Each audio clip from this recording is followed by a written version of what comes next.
నమస్తే, నేను Roja. Welcome to special focus. ఎన్నికల స్కెడ్యూల్ రిలీజ్తో తెలంగాణలో రాజకీయం వేడెక్కింది. స్కెడ్యూల్ ప్రకటనతో ఎన్నికల కోడ్ అమల్లోకి వచ్చినందున అప్పుడే పోలీసులు తనిఖీలు ముమ్మరం చేశారు. మరోవైపు ప్రధాన పార్టీలు ప్రచార వ్యూహాలను సిద్ధం చేస్తున్నాయి. ప్రజలను ఆకట్టుకునేందుకు ఆకర్షణీయమైన మేనిఫెస్టోల రూపకల్పనలో తలమునకలయ్యాయి. పార్టీల అగ్రనేతలు ఎన్నికల ప్రచారానికి రానుండడంతో తెలంగాణలో ఎన్నికల హడావుడి అప్పుడే ఊపందుకుంది.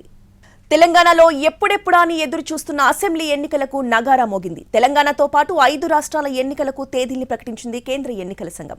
సిఈసి విడుదల చేసిన ఎన్నికల స్కెడ్యూల్తో తెలంగాణలో ఇప్పటికే కొనసాగుతున్న ఎన్నికల వేడి మరింత కాకరేపుతోంది. రాష్ట్ర ఎన్నికల సంఘం సైతం అప్పుడే ఏర్పాట్ల హడావుడి మొదలుపెట్టింది. ఎన్నికల రణం ఊపందుకుంది.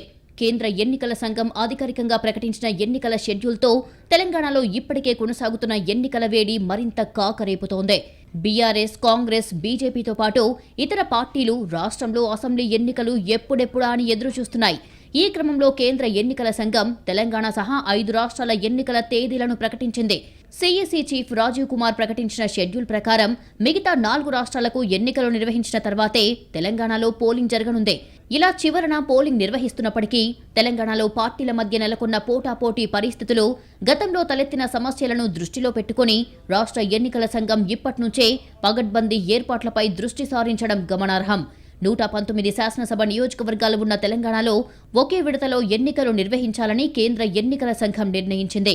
నవంబర్ 30న పోలింగ్ నిర్వహించనుంది. డిసెంబర్ 3న ఎన్నికల ఫలితాలు వెలువడనున్నాయి. రాష్ట్రంలో అసెంబ్లీ ఎన్నికలకు సంబంధించి నవంబర్ 3న ఎన్నికల గెజిట్ నోటిఫికేషన్ వెలువడనుంది. ఆ రోజు నుంచే నామినేషన్ల పర్వం మొదలు కానుంది. నవంబర్ 10 వరకు నామినేషన్ల స్వీకరణ జరుగుతుంది. ఆ తర్వాత 13వ తేదీన నామినేషన్ల పరిశీలన, 15న నామినేషన్ల ఉపసంహరణకు చివరి తేదీగా ప్రకటించింది కేంద్ర ఎన్నికల సంఘం. Telangana would go last to the poll and date of poll is 30th November with the date of issue of gazette notification being 3rd of November, and the entire election process would be complete by 5th of December. So this is what is the schedule. Schedule ప్రకటనతో తెలంగాణ సహా 5 రాష్ట్రాల్లోనూ ఎన్నికల code అమల్లోకి వచ్చింది. ఈ క్రమంలో హైదరాబాద్ నగరంలో ఫ్లైఓవర్ల పిల్లర్లతో పాటు వివిధ ప్రాంతాల్లో పలు పార్టీలు, నేతలకు సంబంధించిన ఫ్లెక్సీలను తొలగించారు అధికారులు. ఎన్నికల కోడ్ అమలులోకి రావడంతో ప్రభుత్వం ఎలాంటి పథకాలు ప్రకటించే అవకాశం లేదు. అలాగే ఓటర్లను ప్రలోభాలకు గురిచేసే కార్యక్రమాలు చేయడానికి కూడా వీల్లేదు. ఎన్నికల కోడ్ ఉల్లంఘనలపై ఈసీ సీరియస్గా దృష్టి సారించింది. దీంతో పార్టీలన్నీ ఇక నుంచి చాలా జాగ్రత్తగా వ్యవహరించడంపై దృష్టి సారించాయి. ఎక్కడా పొరపాట్లకు తావు లేకుండా పక్కా ప్రణాళికతో ముందుకెళ్లాలని నిర్ణయించాయి. ప్రచారానికి సిద్ధమవుతున్నాయి. క్యాంపెయిన్ కోసం ఆయా పార్టీల ప్రచార రథాలకు పెయింటింగ్స్ పనులు చురుగ్గా జరుగుతున్నాయి. తెలంగాణ అసెంబ్లీ గడువు 2024 జనవరి 16తో ముగియనుంది. రాష్ట్రంలో మొత్తం 119 శాసనసభ నియోజకవర్గాలు ఉన్నాయి. అలాగే మొత్తం ఓటర్లు 3,17,17,389 మంది ఉన్నారు. ప్రతి 1000 మంది ఓటర్లకు ఒక పోలింగ్ బూత్ ఏర్పాటు చేయాలని ఎన్నికల సంఘం నిర్ణయించింది. కేంద్ర ఎన్నికల సంఘం ప్రకటించిన షెడ్యూల్ ప్రకారం మిగతా 4 రాష్ట్రాల పోలింగ్ ముగిసిన తర్వాత చివర్లో అంటే నవంబర్ 30న తెలంగాణలో ఎన్నికలు జరగనున్నాయి. అయినప్పటికీ రాష్ట్రంలో పార్టీల మధ్య పోటాపోటీ పరిస్థితులు, గతంలో తలెత్తిన సమస్యలను దృష్టిలో పెట్టుకుని రాష్ట్ర ఎన్నికల సంఘం అప్పుడే ఏర్పాట్ల కసరత్తు మొదలుపెట్టింది. ఎన్నికలను శాంతియుత వాతావరణంలో సజావుగా నిర్వహించేందుకు పగడ్బందీ ఏర్పాట్లు చేస్తున్నట్లు రాష్ట్ర ఎన్నికల అధికారి వికాస్ రాజ్ తెలిపారు. In every polling station, basically it will have an alphabetic locator of the voter. There will be, as I said earlier, there will be BLO and other officer available at the polling station who will be able to tell the people who come there as to what exactly is their serial number. If there are multiple polling stations in the same location, they will also be able to tell which polling station they have to go to. మొత్తం మీద తెలంగాణలో ఎన్నికల పోరు మరింత వేడెక్కింది. కేంద్ర ఎన్నికల సంఘం షెడ్యూల్ ప్రకటించడంతో రాష్ట్ర ఎన్నికల అధికారులు కూడా అలర్ట్ అయ్యారు. ఇప్పటికే సిఈసి రాజీవ్ కుమార్ నేతృత్వంలోని 17 మంది అధికారుల బృందం తెలంగాణలో పర్యటించింది. 3 రోజుల పాటు విస్తృత స్థాయి సమీక్షా సమావేశాలు నిర్వహించారు.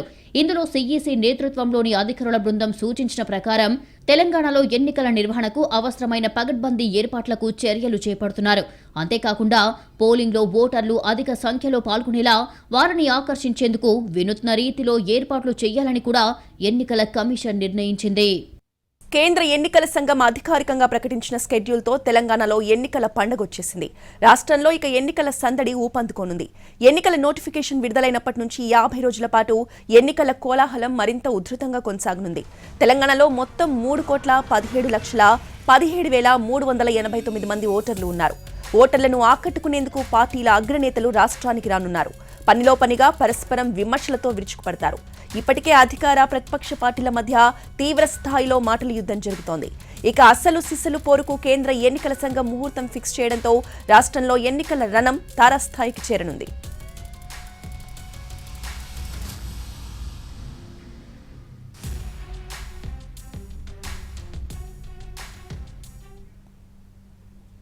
కేంద్ర ఎన్నికల సంఘం స్కెడ్యూల్ విడుదల చేయకముందే తెలంగాణలో ఎన్నికల వేడి నెలకొంది. అయితే జమిలీ ఎన్నికలకు కేంద్రం మొగ్గు చూపే అవకాశాలున్నాయని ప్రచారం జరగడంతో పార్టీల్లో కొంత గందరగోళం కొనసాగింది. ఆ తర్వాత వన్ నేషన్ వన్ ఎలక్షన్స్ నిర్వహించడం ఇప్పట్లో సాధ్యపడదని లా కమిషన్ క్లారిటీ ఇవ్వడంతో స్కెడ్యూల్ ప్రకారమే ఎన్నికలు జరుగుతాయని పక్కాగా నిర్ధారణ అయింది. ఈ క్రమంలో ఎన్నికలు ఎప్పుడెప్పుడా అని ఎదురు చూస్తున్న పార్టీలకు సీఈసీ అధికారికంగా విడుదల చేసిన స్కెడ్యూల్ ఊపు తెచ్చింది.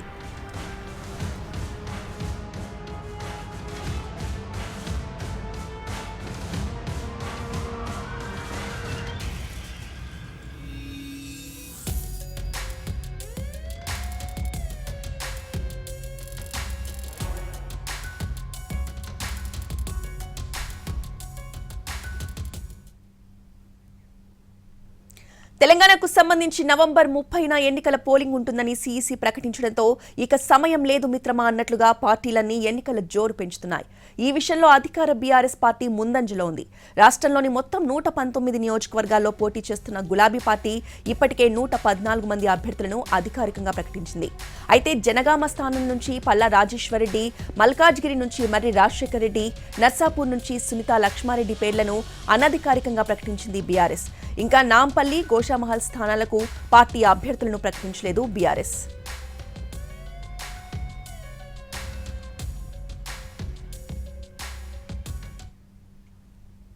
తెలంగాణలో ఎన్నికలకు ఎక్కువగా సమయం లేకపోవడంతో ప్రచారాన్ని హోరెత్తించాలని గులాబీ బాస్ కేసీఆర్ నిర్ణయించారు.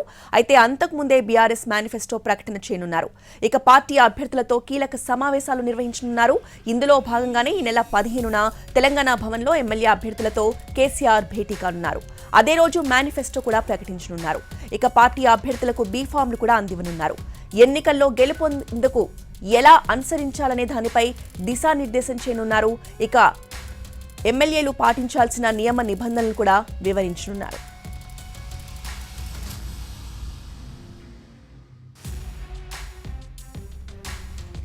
ఇక అదే రోజు అంటే ఈ నెల 15న హుస్నాబాద్లో కేసీఆర్ బహిరంగ సభ జరగనుంది. తన ఎన్నికల సెంటిమెంట్ ప్రకారం ఈసారి కూడా హుస్నాబాద్ నుంచే ప్రచారాన్ని మొదలుపెట్టనున్నారు. 2014 ఆ తర్వాత 2018 ముందస్తు ఎన్నికల్లోనూ హుస్నాబాద్ నుంచే ప్రచారాన్ని ప్రారంభించారు కేసీఆర్. ఇక మరుసటి రోజు 16న జనగామ, భువనగిరిలో జరగనున్న బహిరంగ సభలలో ఆయన పాల్గొంటారు. ఇక 17న సిద్దిపేట, సిరిసిల్లలో, 18న జడ్చెర్ల, మేడ్చల్లో జరగనున్న బహిరంగ సభల్లో సీఎం కేసీఆర్ పాల్గొనున్నారు. నవంబర్ 9న గజ్వేల్, కామారెడ్డిలో నామినేషన్ వేయనున్నారు. ముందుగా ఉదయం గజ్వేల్, ఆ తర్వాత మధ్యాహ్నం కామారెడ్డిలో నామినేషన్ దాఖలు చేయనున్నారు కేసీఆర్. అనంతరం కామారెడ్డిలో జరగనున్న బహిరంగ సభలో ప్రసంగిస్తారు కేసీఆర్.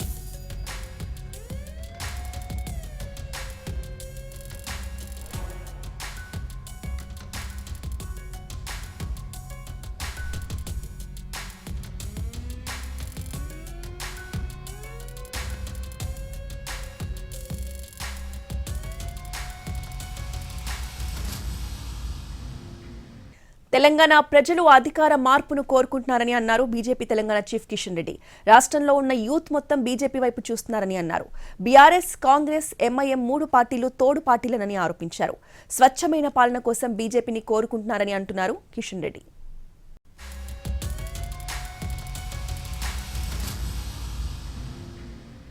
తెలంగాణను దోచుకునేందుకు ఢిల్లీ పాలకులు వస్తున్నారని, వారి పట్ల అప్రమత్తంగా ఉండాలని సూచించారు మంత్రి గంగుల కమలాకర్.